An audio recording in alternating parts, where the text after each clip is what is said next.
Hello, my friends. I'm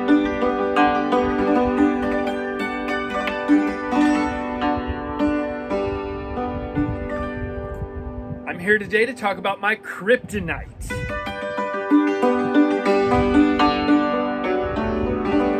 My kryptonite is music from the 15th century.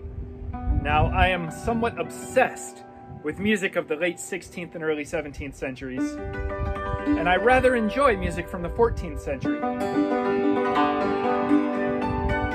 But music from the 15th century, in my opinion, is this really weird hybrid place, because music from the 14th century sounds very foreign to our ears. Music from the 16th century sounds very familiar because it lays the foundations for what will later become known as classical music.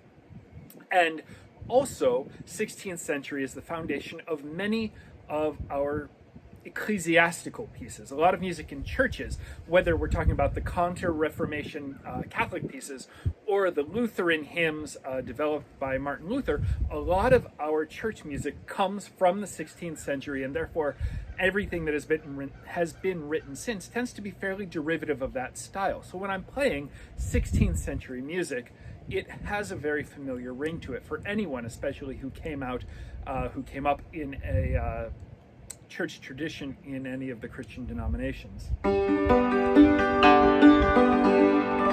And as I said, 14th century music sounds to me charmingly weird. They do a couple of strange things with rhythms, they do a couple of strange things with harmonies, they like to use major seconds a lot, and it comes off as weird but fun. However, 15th century music, again to my ears, has this weird worst of both worlds, where it's foreign enough that it doesn't have the familiarity that the music of the 16th century has, but it's not so foreign as to actually be interesting to me.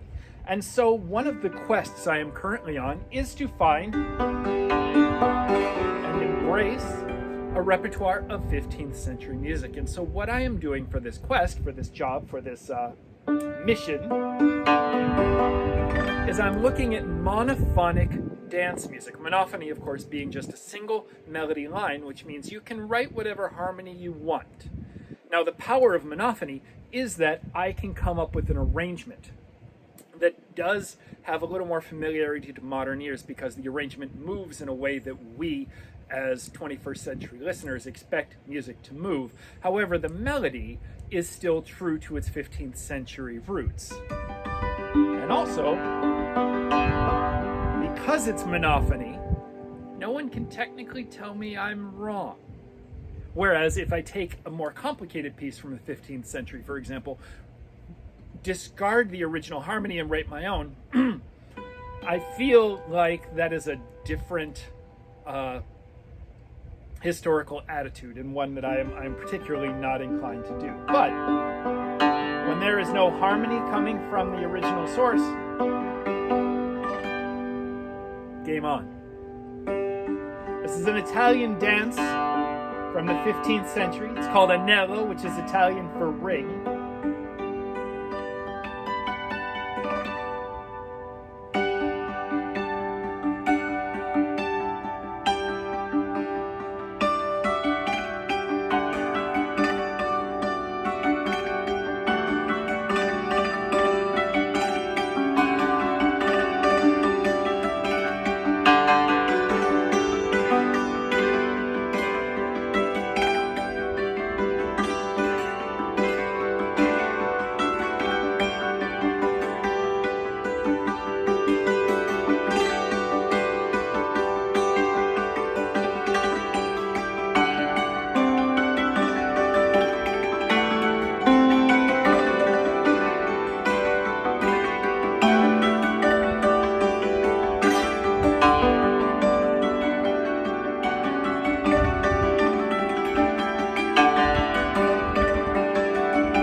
Thank you very much for all your support. Thank you very much for listening.